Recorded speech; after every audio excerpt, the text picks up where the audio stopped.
ఆరోగ్యాభిలాషులందరికీ నా హృదయపూర్వక నమస్కారములు. నోటి పరిశుభ్రతకు, దంతాలు తెల్లగా మెరవటానికి, నోట్లో క్రిములు పెరగకుండా, ఇన్ఫెక్షన్స్ రాకుండా, దంతాలు పుచ్చకుండా రక్షించుకోవటానికి పేస్ట్లు వాడటం వల్ల సంరక్షణ జరుగుతుందని మనందరం భావిస్తూ ఉంటాం. ఈ ప్రకృతిలో ఏ జీవి నాలుక గీయదు, బ్రష్ చేయదు, పేస్ట్ పెట్టదు. కానీ లైఫ్లో డెంటిస్ట్ అవసరం లేకుండా జీవించగలుగుతున్నాయి. మరి పేస్ట్లు మనకొచ్చి ఎన్నో వందల సంవత్సరాలు అవుతున్నప్పటికీ దంతాల సమస్యలు ఏమైనా తగ్గాయా, పళ్ళు పుచ్చటం ఏమైనా ఆగిందా అంటే 3/4 మందికి పన్ను పుచ్చు కంపల్సరీ ప్రపంచవ్యాప్తంగా ఉందట ఇప్పుడున్న లెక్కల ప్రకారం. అంటే అందరూ వాడుతున్నారు, అయినా పళ్ళు పుచ్చుతున్నాయంటే ఆ పేస్ట్ల వల్ల లాభం మనం ఆశించినంతగా లేదు. టీవీల్లో ప్రకటనలు చూపించినట్టుగా అలా క్రిములన్నీ పూర్తిగా ఏమి చంపబడవు. కానీ లాభాలు తక్కువ. మరి పేస్ట్లో వాడే కెమికల్స్ వల్ల నష్టాలే ఉండవు అనుకుంటున్నారా? మింగట్లేదు కదా అనుకోవచ్చు. మరి నోట్లో తగలటం వల్ల లాలాజలము ఆ నోట్లో సెల్స్ నుంచి మరి నరాల ద్వారా మరి శరీరంలో ఒక కెమికల్ కాంపౌండ్స్ వెళ్ళి అనేక నష్టాలు కలిగించే అవకాశం ఉంది. అందుకని ఈరోజు ప్రత్యేకంగా అసలు పేస్ట్లు వాడటం వల్ల ఏమేమి నష్టాలు ఉంటాయి, అందులో ఏమేమి కలుపుతారు, మరి పేస్ట్ వాడుతుంటే మంచి సువాసన రావాలి, కూలింగ్ ఎఫెక్ట్ ఉండాలి, మంచి ఫ్లేవర్ ఉండాలి, మరి ఇట్లాంటివన్నీ ఉండాలి, నిలవ ఉండాలి, కెమికల్స్ కలర్స్ కలపాలి, ఫ్లేవర్స్ కలపాలి, ప్రిజర్వేటివ్స్ వేయాలి. ఎన్ని వేస్తే పేస్ట్ తయారైందండి? ఫోమింగ్ ఏజెంట్స్ వేయాలి. మరి ఈ పేస్ట్లో ఉండే కెమికల్స్ ఒకసారి ఆలోచిద్దాం. పేస్ట్ని తీసుకుంటే అందులో 20 to 40% వాటర్ కంటెంట్ ఉంటుంది, లేదా జెల్ ఫామ్లో అయినా ఉంటుందన్నమాట. 50% పేస్ట్లో అబ్రెసివ్స్ ఉంటాయి అన్నమాట.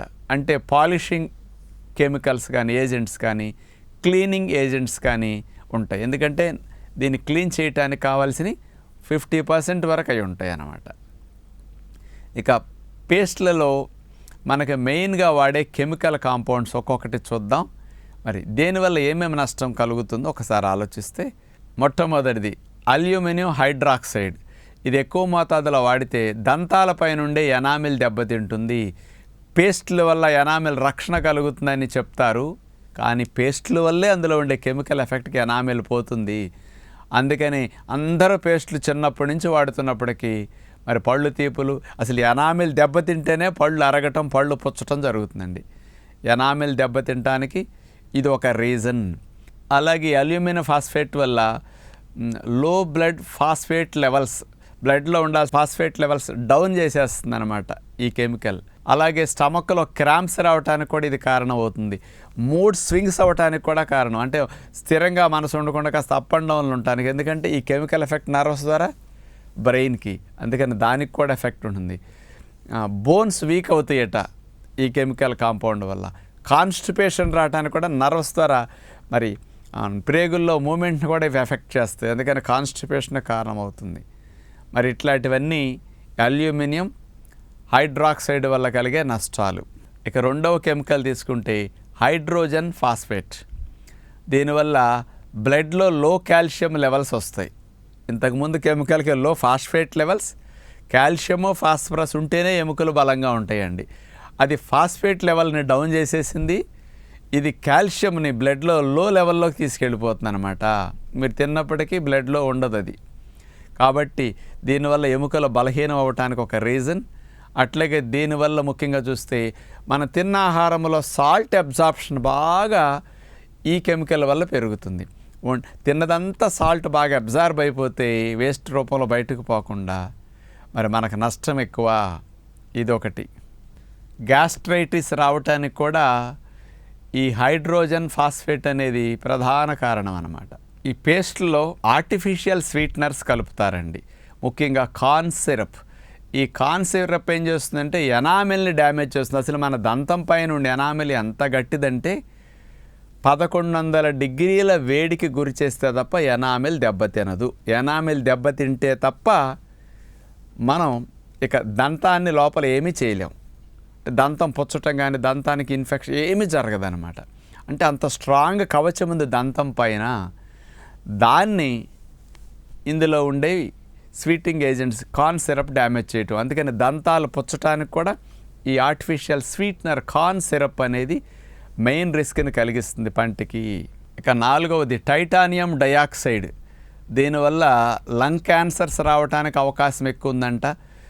నర్వ్ సిగ్నల్స్ని ఇన్బ్యాలెన్స్ చేయడానికి ఈ టైటానియం డయాక్సైడ్ నెంబర్ 1 కారణం. ఎందుకంటే నరాల పట్టు తగ్గటానికి, నరాలు వీక్ అవటానికి, నర్వ్స్ సిగ్నల్స్ని మోసుకెళ్ళటానికి, సమాచారాన్ని అంతరాయం కలిగిస్తుంది టైటానియం డయాక్సైడ్. 5వ కెమికల్. ఇక 5వ కెమికల్ చూస్తే సోడియం ఫ్లోరైడ్. దీనివల్ల ఎముకలు గొల్లబారిపోతాయి సోడియం ఫ్లోరైడ్ ఎఫెక్ట్తో. ఇక మెయిన్గా నాజియా సిమ్టమ్స్, వికారం లక్షణాలు, వాంతులు, ఇండైజెషన్, అట్లాగే స్టమక్ పెయిన్, ఇలాంటివన్నీ ఈ సోడియం ఫ్లోరైడ్ వల్ల వచ్చే సైడ్ ఎఫెక్ట్స్ అన్నమాట. ఇక 6వది, ఇందులో పీవీఎం కోపాలిమర్ అనే కెమికల్ కాంపౌండ్ ఉంటుంది. ఇది కిడ్నీ ఫెయిల్యూర్ దగ్గర నుంచి బ్రెస్ట్ క్యాన్సర్ వరకు దారితీసే నెంబర్ 1 కెమికల్ అనమాట. దీనివల్ల శరీరానికి ఇంత నష్టం జరుగుతుంది. ఇక 7వది సోడియం లారిల్ సల్ఫేట్ అనే కెమికల్ కాంపౌండ్ ముఖ్యంగా హార్మోన్స్ని ఇన్బ్యాలెన్స్ చేసేస్తుంది. ఇది వయసులో ఉన్న వాళ్ళకి ప్రధానంగా ఎక్కువ ఎఫెక్ట్ ఉంటుంది. అట్లాగే న్యూరోటాక్సిక్ అన్నమాట, నరాల కణజాలానికి టాక్సిక్గా ఉపయోగపడుతుంది ఈ సోడియం లారిల్ సల్ఫేట్ అనేది. మరి ఇట్లాంటి ప్రధానమైన హాని కలిగించే కెమికల్స్ ఒక్కొక్క పేస్ట్ తయారు చేసే కంపెనీలు వీటి మోతాదుని హెచ్చుతగ్గులు చేస్తూ ఉంటారు. ఇక ఇవే కాకుండా నేను అన్నట్టు కలర్స్, ఫ్లేవర్స్, మంచి వాసన వేరుగా ఉండాలి కదా, అట్లాగే ప్రిజర్వేటివ్స్, ఫోమింగ్ ఏజెంట్స్, ఇట్లాంటి రకరకాల అనేకం కలపటం వల్ల మీకు పేస్ట్ అట్లా ఉంటున్నది, నిలవ ఉంటున్నది. అందుకని మీరు మంచి ఆహారం తిననందువల్ల దంతాలు పోతున్నాయి. బ్యాడ్ బ్యాక్టీరియాలు నోట్లో విపరీతంగా పెరిగిపోయి పళ్ళు పుచ్చటానికి, ఎనామిల్ దెబ్బతింటానికి, పళ్ళు గార రావటానికి, పళ్ళు సెన్సిటివిటీ డెవలప్ అవటానికి ఇవన్నీ కారణాలు. అందుకని మీరు మారకపోతే ఏ పేస్టులు దంత సంరక్షణకి పూర్తిగా సహకరించలేవు. తాత్కాలికంగా పేస్టుల వల్ల పళ్ళు తెల్లగా ఉంటాయి. ఆ కెమికల్స్ ఎఫెక్ట్ వల్ల క్లీనింగ్ అయ్యి ఎనామెలిపోయి తెలుపు బాగా కనపడుతుంది అనమాట. గార పట్టకుండా బరే రక్షిస్తాయి. ఇది నెంబర్ 1 లాభం. క్రిములు చంపుతుంది అనేది ఒత్తొత్తో మాట. అందుకని ఈ కాసేపు తగ్గితే నోట్లో క్రిములు ఇప్పుడు పేస్ట్ పెడతాం, ఇప్పుడు పోతాయండి, కంప్లీట్గా పోవు కదా. ఇప్పుడు ఇక్కడ ఉన్నాయి పోతాయి, మళ్ళీ డెవలప్ అయిపోతాయి కదా. మళ్ళీ రేపొద్దుట్లోపు ఎన్ని విజృంభిస్తాయండి, ఎంత కోటింగ్ వస్తున్నా చూడండి, బ్యాడ్ బ్యాక్టీరియాల కోటింగ్ నోట్లో. అందుకని ఇలాంటి వాటిని కాస్త ఆలోచించండి, ప్రత్యామ్నాయం కూడా ఆలోచించండి. వేప పుల్ల పెట్టి అప్పుడప్పుడన్నా వారానికి ఒక 3-4 రోజులన్నా తోముతూ ఉండండి. ఉత్తరేని పుల్ల, ఈ 2 చాలా శ్రేష్టము. గానుగు పుల్ల, పూర్వం రోజుల నుంచి వాడేది ఈ 3 ఎక్కువగా. ఇలా ఉపయోగించుకోండి. కరక్కాయ పొడితో అప్పుడప్పుడన్నా అవకాశం ఉన్నప్పుడల్లా మరి దాంతో చేసుకోండి బ్రషింగ్. వీటన్నిటికంటే తేనెతో బ్రష్ చేసుకుంటే క్రిములు భలే చచ్చిపోతాయి. అసలు దంతాలపైన ఎనామిల్ ఇరిటేట్ కాదు, ఎంత మంచిదో ఈ తీపి. అందుకని తేనెతో ఎప్పుడన్నా నైట్ టైం బ్రష్ చేసి పడుకుంటే మంచిదని నేను ఎప్పుడు సలహా ఇస్తుంటాను. అలా చేస్తే నోట్లో బ్యాడ్ బ్యాక్టీరియాలు ఎక్కువ పెరగవు. మార్నింగ్ ఇలాంటి వాటిని ఉపయోగించుకోండి. ఏదన్నా పేస్ట్లు వాడేటప్పుడు కూడా సాంప్రదాయబద్ధంగా కాస్త ఆయుర్వేదిక్ ఔషధాలతో తయారు చేసిన పేస్ట్లు అయితే ఇంత డ్యామేజ్ ఉండదు. ఇలాంటి వాటికి అలవాటు పడన్నా దంతాలను శుభ్రం చేసుకోవడానికి ఉపయోగించుకోండి. అంటే ప్రతి దాంట్లో ఉండే లాభ నష్టాలు మనం తెలుసుకోవటం తప్పు లేదు. ఇంట్రెస్ట్ ఉన్నవారు మారుతారు, ఇంట్రెస్ట్ లేని వారు విని కూడా వదిలేస్తారు. అది మీకు నిర్ణయం తీసుకునే అధికారం ఉంటుంది. తెలియచేస్తే బాగుంటుందనే ఈ ప్రయత్నం ప్రత్యేకంగా చేయటం జరిగింది. అంచేత పేస్ట్లో ఉండే కెమికల్స్ మన శరీరానికి కలిగించే లాభాల కంటే నష్టాలు ఎన్ని ఎక్కువ మీరందరూ గ్రహించగలరని విజ్ఞప్తి చేస్తూ నమస్కారం.